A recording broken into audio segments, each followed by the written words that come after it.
Jack and his mother lived in a small cottage, struggling to make ends meet. Their only cow, Bessie, was their last hope for survival. "We must sell Bessie," his mother sighed, her face etched with worry. Jack reluctantly agreed, leading Bessie down the dusty road to market. The sun beat down as they walked, the air thick with the scent of hay. Suddenly, a peculiar man appeared, a twinkle in his eye. "I'll trade you these magic beans for that cow," he offered slyly. Jack hesitated. Then curiosity and desperation won over. He handed over Bessie's rope, receiving 5 small, colorful beans in return. Jack hurried home, eager to show his mother their good fortune. But his mother was furious. "Beans? You traded our cow for beans?" She snatched the beans and threw them out the window in a fit of anger. Jack felt a pang of guilt and disappointment wash over him. He went to bed hungry, the image of Bessie fading in his mind. The next morning, Jack awoke to a strange sight outside his window. A massive beanstalk, thicker than any tree, stretched towards the sky. It disappeared into the clouds, its leaves rustling in the gentle breeze. Jack's eyes widened in disbelief. The beans were magic after all. A sense of adventure sparked within him. Overriding his fear, he decided to climb the beanstalk, driven by curiosity and hope. He started to climb, pulling himself up with all his strength. The beanstalk was rough and sturdy, a natural ladder to the unknown. Higher and higher he climbed, the ground shrinking beneath him. The air grew thinner, and the wind howled in his ears. He saw birds flying below him, their songs fading into the distance. After what seemed like hours, Jack finally reached the top. He stepped off the beanstalk onto a soft, grassy field. In the distance, he saw a towering castle gleaming in the sunlight. It was larger than any building he had ever imagined. A sense of trepidation mixed with excitement filled his heart. He began to walk towards the castle, his footsteps muffled by the grass.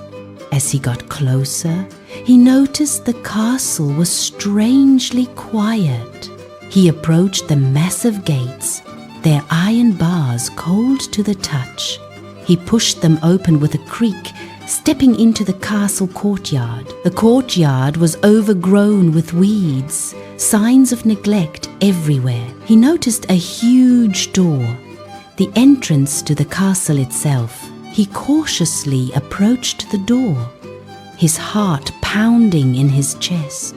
He pushed it open slowly, peering into the darkness beyond. The air inside was heavy and still, filled with an unknown scent. He stepped inside, his eyes adjusting to the dim light. He found himself in a vast hall, its walls lined with tapestries. A long table stretched down the center, laden with food and drink, but there was no one in sight, only an eerie silence. Suddenly, he heard a booming voice that shook the very foundations. "Fee, fee, fo, fum. I smell the blood of an Englishman." Jack froze, his blood turning to ice in his veins. He knew he was in grave danger. A giant was near. He quickly looked around for a place to hide, his mind racing. He spotted a large oven in the corner, its door slightly ajar. He scurried towards it, hoping it would provide enough cover. He squeezed inside, pulling the door shut behind him, barely a sound. He peered through a crack in the door, his heart pounding. The ground shook as the giant entered the hall, his footsteps heavy. The giant was enormous, his face grim and imposing. He scanned the room, his eyes narrowed with suspicion. "Fee, fee, fo, fum. I smell the blood of an Englishman." Jack held his breath, praying the giant wouldn't find him. The giant sniffed the air, his nose twitching like an animal. He walked towards the table, his gaze fixed on the food. Jack remained hidden, waiting for an opportunity to escape. Jack climbed higher and higher, the castle now looming large against the sky. He reached the top, stepping onto soft clouds that felt like walking on cotton. The castle was enormous, its stones casting long shadows in the strange light. Jack cautiously approached the entrance, a massive oak door slightly ajar. He peeked inside, seeing a vast hall filled with equally gigantic furniture. A huge table was set with plates the size of shields and goblets like buckets.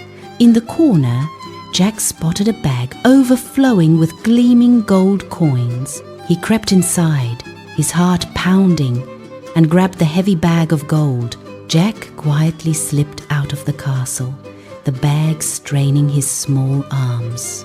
He began his descent, the gold weighing him down but fueling his hope. Back at the castle, the giant's wife noticed the missing bag of gold. She grumbled, knowing her husband would be furious when he returned. Later, Jack climbed back up, driven by greed and a thirst for more riches. This time, he saw a hen with feathers as bright as the sun. The hen was perched on a golden roost, clucking softly to itself. Jack watched as the hen laid an egg, which shimmered and glowed like gold. He snatched the hen, tucking it under his arm, and began his descent again. The hen squawked, flapping its wings, nearly causing Jack to lose his grip. Again, the giant's wife noticed the missing hen and golden egg. Her suspicion grew, knowing that someone was stealing from them. Driven by insatiable greed, Jack ascended the beanstalk a third time.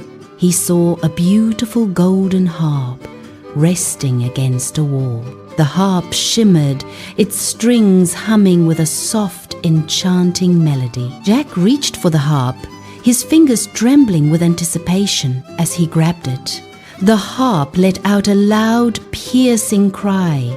The giant roared from another room, his voice shaking the entire castle. "Who dares to steal my golden harp?" the giant bellowed furiously. Jack, terrified, clutched the harp and raced towards the beanstalk. The giant emerged, his eyes blazing with anger, and saw Jack escaping. He charged after him, his footsteps shaking the cloud floor. Jack scrambled down the beanstalk, the giant's shadow looming above. The harp continued to cry out, its sound echoing through the air. The giant was gaining on him, his massive hands reaching down. Jack slid down faster, the rough beanstalk scraping his hands. He could see his house below, his mother standing in the yard. "Mother!" Jack yelled. "Bring me the axe! Hurry!" His mother looked up, her eyes widening in alarm at the sight of the giant. She grabbed the axe, her hands shaking, and ran towards the beanstalk. Jack reached the bottom and jumped, landing hard on the ground. The giant was close behind, his massive feet pounding the earth. Jack grabbed the axe from his mother and began to chop at the beanstalk. The axe bit into the thick stalk, sending splinters flying. The giant roared again, his face contorted with rage and frustration. Jack chopped faster, his arms aching, but determined to save them both. With a final, mighty swing, the beanstalk began to creak and groan. The giant screamed as the beanstalk swayed and then started to fall. The beanstalk crashed to the ground with a deafening thud. The giant fell with it, disappearing into the earth with a final crash. Jack and his mother stood there, panting, staring at the fallen beanstalk. They were safe, but the memory of the giant would forever haunt them. Jack gathered the gold, the hen, and the harp. Their lives forever changed. With the golden eggs and the harp's beautiful music, they prospered. They used the gold to buy land and build a comfortable home. Jack and his mother never went hungry again, their days of poverty over.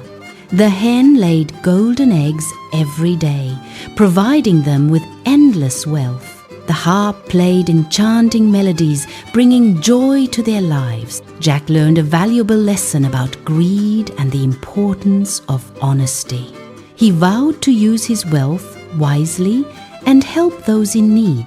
And so, Jack and his mother lived happily ever after, forever grateful. They remembered the magic of the beanstalk and the dangers it held.